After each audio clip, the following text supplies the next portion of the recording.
오늘 우리는 길 6월절 성전에서라는 주제로 함께 하나님의 말씀 나누도록 하겠습니다.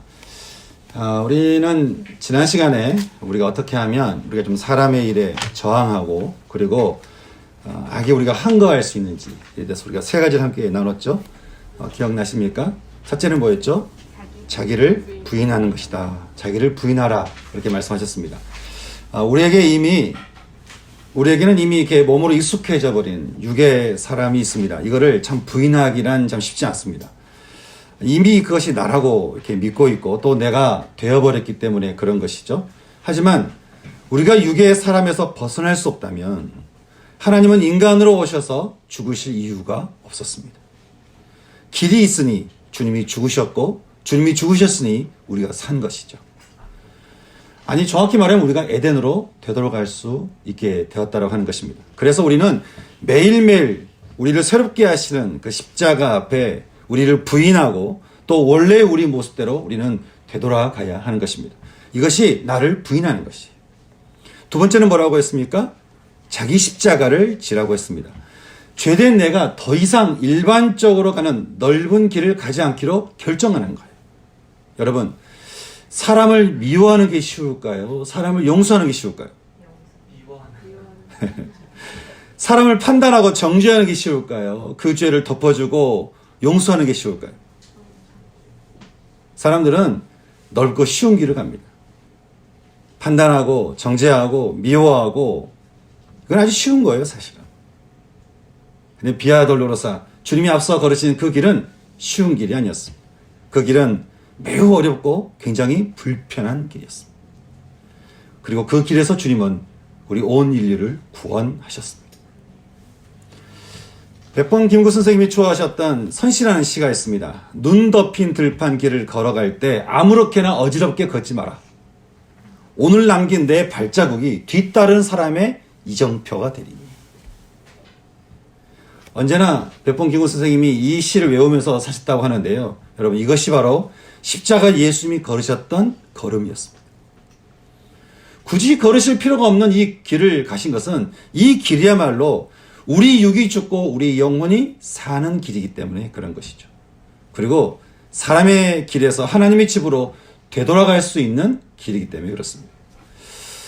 주님이 이 땅에서 걸으신 그 비아 돌로로사, 주님이 우리 앞서 길을 이렇게 가시면서 주님은 아무렇게나 어지럽게 그렇게 걷지 않으셨습니다.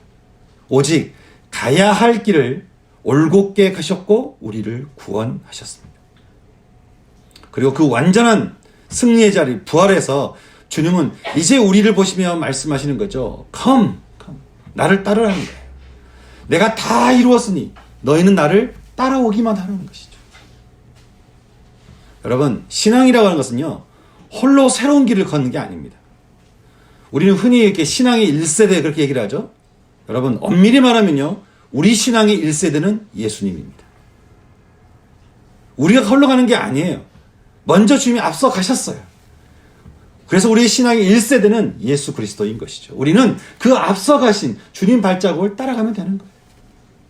사랑하는 여러분, 저는 저와 여러분 모두 앞서 걸으신 주님의 그 발자국 따라서 저는 저와 여러분의 인생길도 함께 걸어갈 수 있기를 주님의 이름으로 축복합니다. 아멘. 오늘 말씀에서도 우리는 주님이 앞서 걸으신 걸음을 우리는 만나게 됩니다. 바로 6월절 절기를 따라 예루살렘 성전에 오르신 걸음이었습니다. 주님은 율법을 뛰어넘는 분이라고 해서요, 주님은 이렇게 절기를 무시하지 않으셨습니다.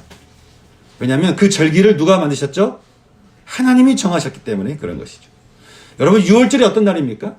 6월절. 6월절을 영어로 하면 Passover, 뛰어넘다라는 뜻을 가지고 있습니다. 뭘 뛰어넘었을까요? 죽음의 이집트 땅의 모든 장자들을 찾아갈 때 문에 양의 피를 바른 집만 뛰어넘어갔습니다. 그러니 양의 피가 있는 집의 장자들만 산 것이죠. 이것을 통해 하나님은 생과 사, 생명과 죽음을 누가 주관하고 있는지를 하나님은 보여주셨습니다. 이 세상의 신이 누구인가? 인생의 생과 사는 누구에게 달려있는가? 무엇이 사는 것이고 무엇이 죽는 것인가? 누가 우리에게 죽음을 뛰어넘는 생명을 주는가? 그러니 우리가 의지하고 붙들어야 될 존재가 누구인가? 하나님은 신과 같았던 그런 파라오의 그 장자의 죽음을 통해 신이라고 불려지는 것과 진짜 신이 누구인지를 하나님은 우리에게 보여주셨습니다. 파라오는 아들이 죽고 나서야 이스라엘을 이집트에서 나가도록 허락하죠. 죽음을 뛰어넘게 된 순간이었습니다. 여러분, 이것이 유월절입니다. 하나님은 이 유월절이 이스라엘에게 그냥 한 번의 경험이 되기를 원하지 않으셨습니다. 유월절이 삶이 되도록 하나님은 모세를 통해 우리에게 10가지의 계명을 우리에게 허락해 주셨는데, 10가지 계명이 뭐죠? 십계명. 십계명이 주는 이 말씀의 의미를 간단히 다시 살펴보자면 이렇습니다. 1계명이 뭔가요? 1계명. 그것은 너는 나 외에는 다른 신을 너에게 두지 말라. 너에게 두지 말라. 너는 나 외에는 너를 살고 죽게 할 것 같은 그 신과 같은 그 신이라고 불려지는, 아니 신이라고 너가 부르고 있는, 하지만 신이 아닌 그것을 신으로 두지 마라. 두 번째 계명, 너는 너를 위하여 새긴 우상을 만들지 말라. 신처럼 여기는 그것을 너는 형상화시켜서 그것에게 절하거나 그것을 숭배하거나 그것을 섬기지 마라. 3계명, 너는 네 하나님 여호와의 이름을 망령되게 부르지 마라. 너는 하나님의 이름을 들으면서도 마치 없는 것처럼, 하나님이 안 계신 것처럼, 하나님 무슨 전설 속이나 글자 속이나 액자 속이나 계신 것처럼 믿음 없이 불신하며 그렇게 하나님의 이름을 부르지 마라. 왜냐하면 하나님은 살아계셔서 지금 이 순간에도 우리와 함께 계시며 지금 우리의 예배를 받고 계시는 분이시기 때문에 그렇다. 4계명은 안식일을 기억하여 거룩하게 지켜라.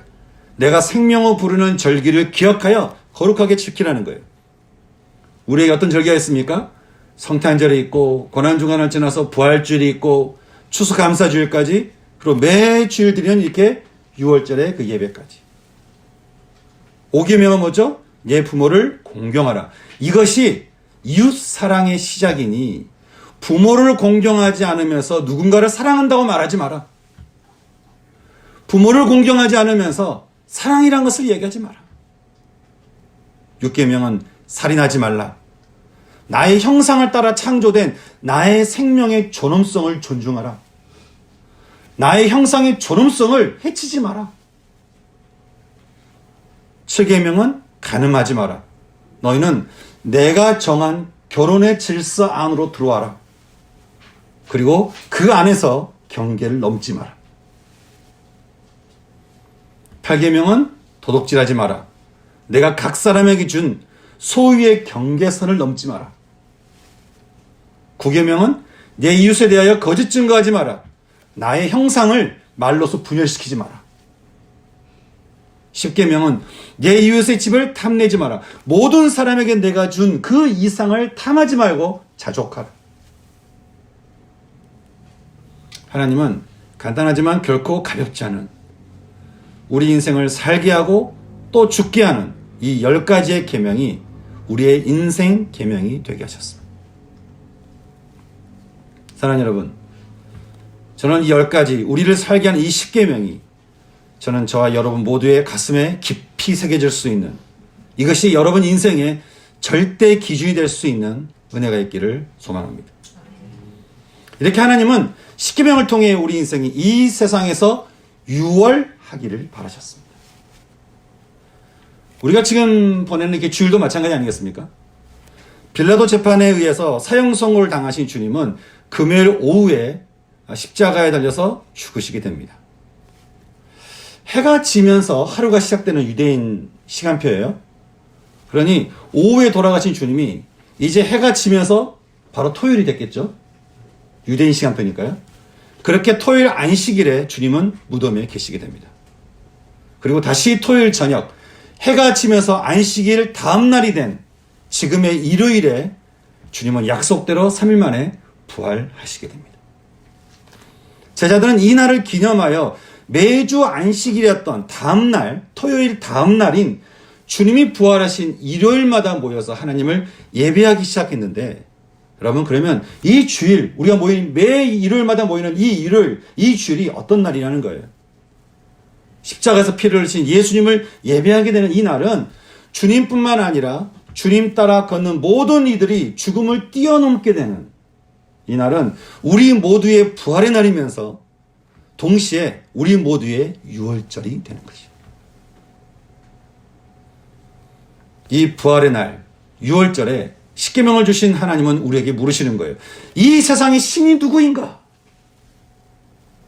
인생의 생과 사는 누구에게 달려있는가? 무엇이 사는 것이고 무엇이 진짜 죽는 것인가? 누가 우리에게 죽음을 뛰어넘는 생명을 주는가? 그러니 우리가 절대적으로 의지하고 붙들어야 될 존재가 누구인가? 저는 매 주일 주님이 우리를 부르신 이 부활의 날, 이 유월절마다 저는 이 질문의 답을 분명히 마음에 품을 수 있는 그 자유가, 그 기쁨이 전 저와 여러분 모두에게 있을 수 있기를 소망하는 것이. 이제 이렇게 중요한 유월절 예루살렘에 오르신 예수님은 오늘 말씀을 보니까 그 마음이 좀 굉장히 불편하신 것 같은 것을 우리는 보게 됩니다. 왜냐하면 이 날에, 이 유월절에, 이 중요한 날에 사람들이 모여서 한 것이 있어요. 그것은 바로 성전 안에서 장사하는 거예요. 장사하는 거. 물론 그들에도 변명거리는 있을 수도 있습니다. 우리가 뭐 장사하려고 굳이 모인 게 아니고 먼 곳에서 양을 데리고 와서 제사를 드리면 이게 양이 흠이 생기면 안 되지 않냐. 그러니까 그냥 와서 여기서 이렇게 돈 주고 이렇게 양을 사서 흠이 없는 양으로 제사를 드리기 위해서 우리가 여기 있는 거라는 거예요. 여러분, 이런 상은 맞을 수 있어요. 여러분, 우리가 죄를 지을 때도요, 다 각자만의 이론이 있습니다. 이럴 수밖에 없었고, 또 재밌는 것은 또 그 이론을 서로 이야기하는 사람끼리끼리 모여가지고 또 죄를 짓는 거예요. 이게 우리 그렇지 않냐? 사람이 그렇지 않냐? 공감하지 않냐? 이러면서 계속 죄를 짓는 것이죠. 이들의 문제는 근데 그들의 마음의 중심에 제사에 있지 않고 그들의 마음에 그들의 마음이 이윤에 있었기 때문에 이것이 문제가 된 것이죠. 그들은 짐승을 팔고 사는데 상당한 이윤을 남기는, 더구나 여기서만 통용되는 화폐가 있었어요. 그러니까 여기 와서는 그 화폐로 환율을 이렇게 돈을 바꿔야 되는데 이게 만만치 않은 환율인 거예요. 굉장히 높은 환율로 또 이득을 보게 되는. 그래서 이것은 유월절로 모여 하나님을 예배하는 거룩한 곳이라기보다는 장사로 모여서 돈을 예배하는 세상의 장소가 되어버린 것이죠. 여러분 오늘 교회에 오실 때 어떤 마음으로 오셨고 또 지금 예배드리는 여러분의 마음은 어떤 마음이십니까? 혹시 오늘 드린 예배가 여러분이 누군가 이렇게 거래하는 마음으로 여기 혹시 앉아 계시지 않습니까? 어떤 분은 주일에 드리는 그 예배를 하나님과 마치 이렇게 거래하는 심정으로 오시는 분이 있어요. 주님, 제가 예배 드리지 않냐 이거예요. 주님, 제가 예배는 빼먹지 않았습니다. 주님, 제가 주일에는 하여간 예배를 드렸습니다. 그러니 내가 축복받을 만하지 않냐라는 거예요. 혹시 여러분 중에서도 예배를 뭔가 이렇게 거래한 심정으로 이렇게 오시는 분이 있으십니까?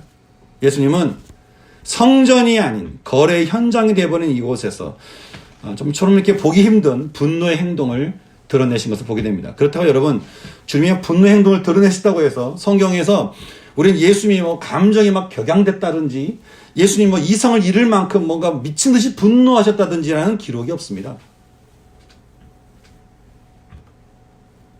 오늘 말씀에서 보여주는 주님의 그 거친 행동은요, 마치 집에 도둑이 들었을 때 힘이 절대적인 그 주인이 도둑을 강하게 쫓아내신 것 같은 그런 행동을 우리에게 보여주신 것이죠. 그래서 주님은 먼저 보니까 노끈으로 채찍을 만드시고는요, 그들이 팔고 있는 양이나 소를 성전에서 다 쫓아내기 시작했습니다. 아마 거기 있었던 양과 소가 좋게 수십 마리는 됐을 거예요. 그 주님이 이게 단번에 한 번에 끝나는 게 아니에요. 그러니까 꽤 다 쫓아내시고, 성전이 이렇게 조그맣지 않습니다. 어마어마하게 큰 성전인데 그거를 다 쫓아내신 거예요. 성전 밖으로. 그리고는 이제 돌아와서 어떻게 하십니까? 성전 돈 받고는 사람들 책상을 다 엎어버리시는 거예요. 그래서 그 돈을 다 이렇게 치워버리신 것이죠. 아마 뭐 여기저기 동전이 굴러다니고 책상은 엎어지고 그들이 뭐 기록했던 종이는 막 날아가고 뭐 그 순간 엉망진창 되었을 거예요. 게다가 그들의 의자까지 다 엎으셨으니까. 근데 주님이 그러시고는 마지막 비둘기 파는 한 사람을 주목하셨습니다. 여러분, 비둘기라고 하는 것은요, 가난한 사람들이 가진 게 없으면 흔한 비둘기라도 와서 제사를 드리려고 한 거거든요. 근데 그 비둘기도 그게 거래의 대상으로 그냥 가져오지 못하게 그거를 환율로 바꿔가지고 높은 이자로 바꿔가지고 하게 하는 그들을 바라보시면서 주님이 말씀하시는 거예요. 이 모든 걸 여기서 가져가라. 이 모든 것을 다 가져가라. 그리고 내 아버지 집으로 장사하는 집을 만들지 마라. 이걸 좀 풀어보면요, 굉장히 강경한 표현이 나옵니다. 여기는 모든 것을 다 당장 치워버려라. 그리고 do not, 하지 마, 이러는 거예요. 하지 마. 내 아버지 집을 장사하고 거래하는 집으로 하지 마. 그렇게 주님이 말씀하신 것이죠. 주님의 행동은 모든 사람들을 놀래키기에 충분했습니다. 성전에서 돈 거래하고 짐승의 폭리를 취한 것은 있는 자들이 합의해서 만든 합법적인 죄악이었거든요. 아무도 말할 수 없는, 아무도 들춰낼 수 없는 이스라엘의 수치여 부끄러움이었는데 주님이 그 부끄러움의 중심을 빛 가운데 들춰내신 것이죠. 이 모습을 본 제자들은 시편 69편 9절에서 주의 전을 사모하는 열심히 나를 삼키리라 한 말씀이 떠올려졌다라고 이야기를 하고 있습니다. 이 말은, 야, 이제 예수님 큰일 났구나. 이제 예수님은 큰일 났구나. 야, 이게 아무도 건들지 못하는 아주 문제의 핵심을, 그 돈, 그 욕심의 현장, 가장 중심부를 그걸 엎어버리셨으니, 야, 이 행동으로 예수님에게 이제 큰 위험이 닥치겠구나. 이것으로 예수님에게 고난이 닥치겠구나. 그렇게 생각했다는 거예요. 아니, 그도 그렇게 성전의 그 앞마당을 다 엎어버리셨으니, 이 모습을 보던 유대인들이 예수께 몰려와 항의하기 시작했습니다. 얘가 이런 일을 행하다니 너는 무슨 표적을 우리에게 보이겠느냐? 이 말은요, 바울이 헬라인을 내서 말하기를 헬라인은 지혜를 줬고 유대인은 표적을 줬다라고, 그들은 예수님이 무슨 권위로 이렇게 한 건지, 제자들에게, 아니 제사장에게 무슨 권위를 받은 것도 아닌 것 같은데 네가 이럴 수 있는 사람이란 걸 어디 한번 표적을 보여보라는 거예요.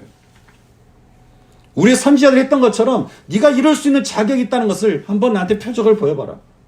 네가 이럴 수 있는지 한번 자격을 한번 보자는 거예요.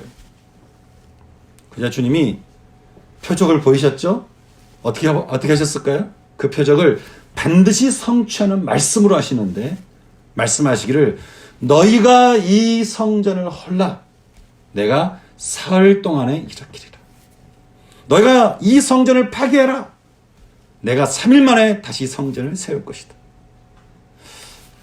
유대인들이 귀를 의심했습니다. 왜냐하면 이 성전은 솔로몬과 스룹바벨에 이어서 헤롯이 유대인들 달랜다고 2만 명을 동원해서 46년 동안 거대한 돌과 황금으로 만든 성전이었거든요. 근데 그걸 헐고 3일 만에 세우겠다고 하니까 이게 믿을 수 없는 말씀을 주님이 하신 것이죠. 근데 주님은, 요한은 말하기를 주님이 이렇게 말씀하신 것은 성전된 자기 육체를 가리켜 말씀하신 것이라고 우리에게 이야기를 해주고 있습니다. 사람들의 생각에 성전은, 그 당시 사람들 생각에 성전이라고 하는 것은 각자의 이득을 위해서 장사하고 거래하는 곳이었지만 예수님에게 있어서 성전은 자신의 몸이었다는 거예요. 몸이요. 요즘 교회 개혁에 대한 이야기를 많이 하는데요. 교회 부패와 교회 타락과 교회가 개혁해야 되고 이런 얘기를 들으면 사실은 목사로서 참 마음이 무거워요. 교회에 대한 이상한 얘기 들으면 교회 오는 이 걸음도 사실 무거워요. 사람들이 교회를 바라보면서 무슨 생각을 할까? 마음이 아프기도 하고 무겁기도 하고, 야, 정말 나라도 정신 차려야 되고 우리 교회라도 진짜 정신 차려야 되겠다, 이런 생각을 늘 하게 됩니다. 근데 여러분, 그 전에 우리가 먼저 기억해야 할 것이 있어요. 바울이 말하기를 성전이란, 교회란 무엇이냐? 그것은 바로 너희가 하나님의 성전인 것과 하나님의 성령이 너희 안에 계시는 것을 알지 못하냐는 거예요. 여러분, 왜 우리가 성전일까요?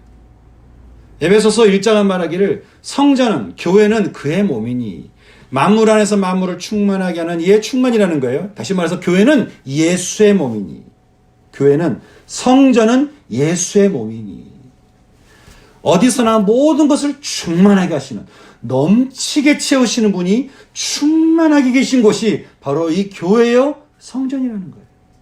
그러니 우리가 예수를 영접한다라고 하면 우리 안에 뭐가 들어오는 거예요? 성전이 들어오는 거예요. 교회가 들어오는 거예요. 그러니 예수를 믿는다라고 하는 것은 곧 우리가 어떻게 된다는 거예요? 성전이 된다라고 하는 것이죠. 저 여러분 모두가 다 성전으로 교회로 부름을 받았다는 거예요.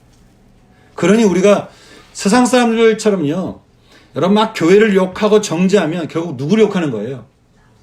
예수님을 욕하는 거예요, 먼저는. 그리고 또 누굴 욕하는 거예요? 나를 욕하는 거예요.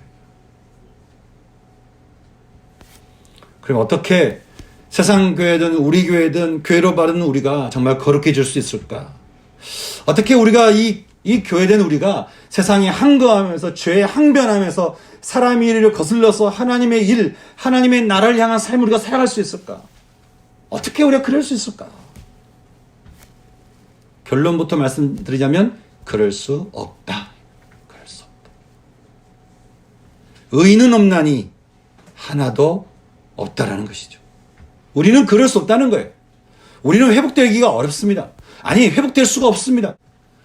우리는 죄에 대해서 참 무력하고 성경에서 죄를 피 흘려 싸우라고 말을 하지만 이 말씀이 참 아이러니한 것은 우리가 죄를 사랑하거든요. 근데 그 죄를 피 흘려 싸우라고 하니까 우리의 마음에서 이게 충돌이 오는 거예요.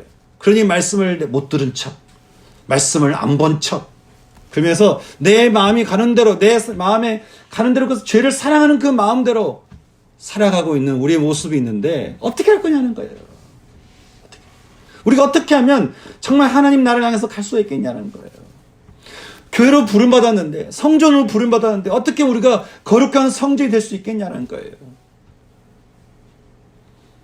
바울이 로마서에서 이렇게 말합니다. 나는 내가 바라는 선한 일은 하지 않고 원치 않은 악한 일을 하고 있는 내 자신을 보게 됩니다. 내 속에 있는 죄 때문입니다. 내가 한 가지 깨달은 것이 있는데 선한 일을 하려고 하는 나에게 악이 함께 있는 것입니다. 내 속사람으로는 하나님의 법을 즐거워하되 내 육체는 또 다른 법이 있어가지고 내 마음의 법과 싸워서 나를 육체의 법, 내 안에 있는 죄의 법으로 나를 사로잡는 것을 내가 본다는 거예요. 그래서 말하기를 나는 곤고한 사람입니다. 누가 이 사망의 몸에서 나를 꺼내줄 수 있다는 말입니까? 누가 나를 구할 수 있습니까? 누가 나를 이 사망의 몸에서 나를 자유케 할 수 있습니까? 누가 내 안에서 익숙해져 버린 죄의 길에서 나를 자유케 할 수 있단 말입니까? 그런데 절망하는 것이 우리에게 다가 아닌 것은, 왜냐하면 그리스도 안에 있는 나에게 결코 정잠이 없는 것이 그리스도 예수 안에 있는 생명의 성령의 법이 죄와 사망의 법에서 나를 해방하였기 때문이다라고 하는 거예요. 그러니 우리가 할 수 있는 일이 뭐가 있겠는가? 예수를 죽은 자 가운데 살리신 이의 영이 우리 안에 계시면, 거하시면, 그리스도 예수를 죽은 자 가운데 살리신 이가 우리 안에 거하시는 그의 영으로 말미암아 우리를 살리실 거라고 하는 것이죠. 여러분, 성전에 오직 주인이 오직 예수님이어야 하듯이 유형의 교회도 주인이 예수님이어야 하고요. 또 무형의 교회인 저와 여러분도 오직 예수님이 우리의 주인이 되실 때, 죽음을 이기신 예수님이 우리 안에서 우리의 죽음을 이기시니 그때서 우리가 비로소 살게 된다는 것이에요. 우리는 우리의 습관적인 우리 죄성이 있습니다. 그것이 우울이든, 그것이 슬픔이든, 그것이 분노든, 내 안에 상처든, 아니면 자만심이든, 교만심이든, 우리가 어떻게 이 죽음에서 우리가 뛰어넘을 수가 있는가? 먼저 앞서 뛰어넘으신 예수님이 내 안에 계실 때, 그 예수님으로 인해서 우리가 그것을 뛰어넘어서 우리가 살게 된다는 거예요. 그러니 우리는 유형의 교회 안에서 우리 유형의 교회 안에서 혹시라도 있는 모든 거래들을 다 중지하고, 또 우리 내면에서 거래되고 있는 모든 욕심과 모든 정욕과 모든 탐욕과 모든 그 교만과 모든 자랑을 멈추고, 다 치워버리고, 아니, 주님이 그 다음에 하셨던 말씀이 뭐죠? 하지 마. 하지 마. 그 말씀을 따라 스탑. 멈추고. 오직 주님이 우리 안에 주인 되셔야 우리가 살 수 있지 않겠냐라고 하는 거예요. 주님은 엉망이 돼버린, 폐허가 돼버리고 회복이 어려운, 생각하는 모든 것이 항상 죄를 향하는 이 땅의 성전을 주님은 십자가로 자기 육체로 다 하시고 하나님과 회복하지 못하게 하는 모든 원수된 것을 십자가로 소멸하시고 우리로 하여금 새로운 성전이 되게 하셨습니다.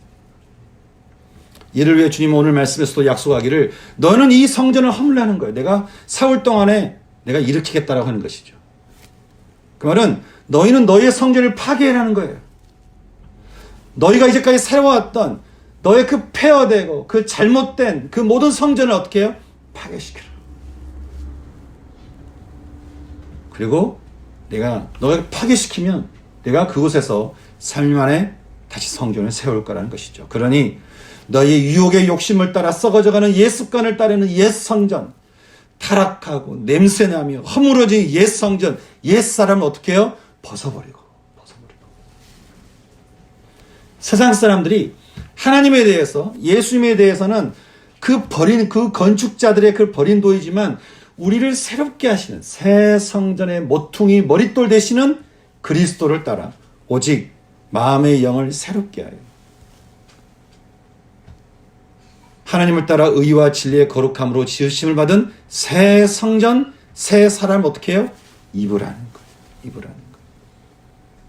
다시 말해서 예수님을 영접해서 새 성전 되시는 예수님의 그 은혜를 입고 예수님의 그 영광을 입어서 너희도 새 사람 되라는 거예요. 우리 힘으로 할 수 없으니 우리 힘으로 새 성전이 될 수 없으니 우리 힘으로 교회가 될 수 없으니 교회 되시는 새 성전 되시는 영광의 예수 그리스도를 영접하여서 그 예수 그리스도의 옷을 입고 너희도 역시 새 성전이 되라는 거예요.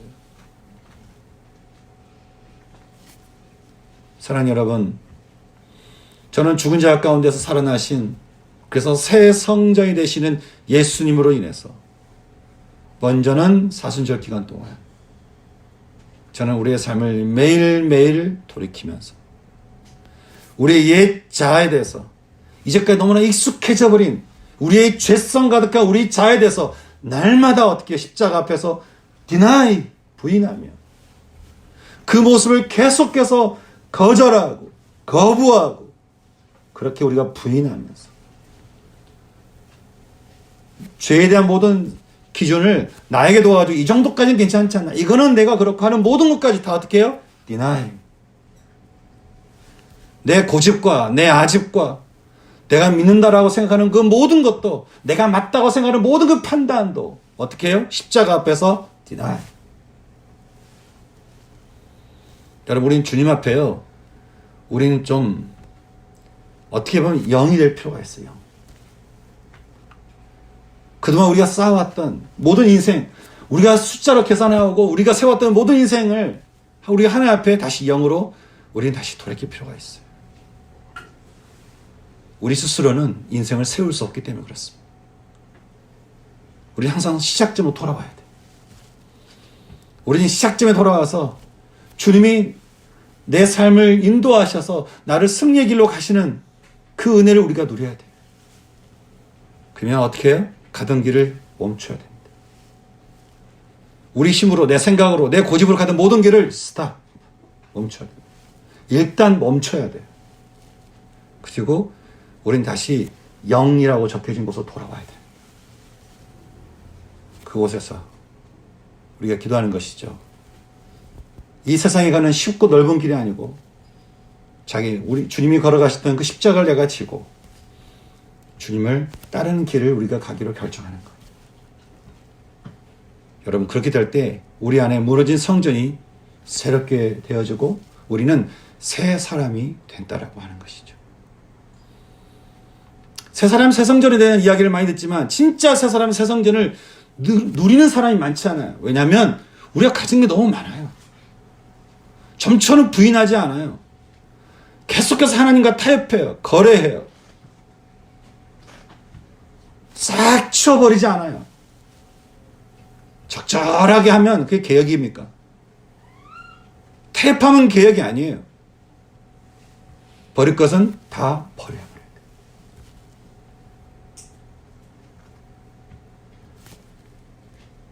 우리를 새로운 성전으로 새로운 삶을 부르신 우리 주님 앞에 저는 우리 모두의 시선이 어느 찬송가 가사처럼 갈보리 산 위에 십자가 섰으니 주가 고난을 당한 표로 험한 십자가를 내가 사랑하면 나를 위해 흘리신 그 보혈을 주님이 흘림일세 최후 승리를 얻기까지 그 주의 십자가를 내가 사랑하리. 나도 빛난 면류관 받기까지 험한 십자가 나도 붙들겠네. 그렇게 험한 십자가에 주가 흘린 피를 믿는 마음으로 바라보며 나를 용서하시고 내 죄를 사하시는 주가 흘리신 보혈을 내가 의지하며 저는 오늘 이 시간 주 앞에서 우리의 옛사람은 허물어지고 새 사람, 새 성전을 옷 입는 전 저와 여러분 모두가 될 수 있기를 주님의 이름으로 축복합니다. 아멘.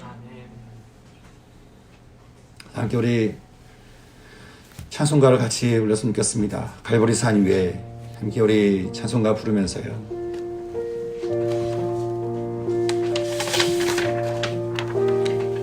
여러분, 우리의 옛 성전을 십자가 앞에 주님이 그 육체로 그걸 다 하시고 새 성전이 되셔서 우리에게 찾아오셔서 내 옷을 입으라고 말씀하시는데 여러분 어떻게 하시겠습니까? 그 갈보리 십자가 앞에 여러분 우리 옛사람 버리십시다. 우리 마음에서 거리하고 있는 모든 그 마음의 생각의 탐욕과 욕심과 정욕과 교만과 탐욕, 그 탐심의 마음, 그 자랑의 마음 저 앞에 다 버리십시오. 그리고 그런 나의 모든 내 자신을 우리가 deny, 부인하고 주님이 주신 그 십자가를 지고 함께 주님이 가셨던 그 길을 함께 갈 수 있는 저와 여러분 됐으면 좋겠습니다. 함께 우리 찬송가 부르면서 가사를 하나하나 묵상하며 그렇게 주의 길을 따를 수 있는 우리 됐으면 좋겠습니다. 함께 찬송 부를까요? 갈보리 산 위에 십자가 섰으니 주가 고난을 당한 표라. 험한 십자가를 내가 사랑함은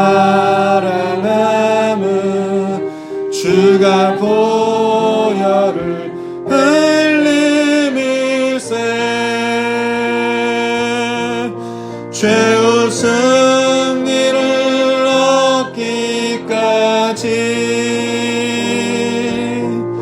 주의 십자가 살아가니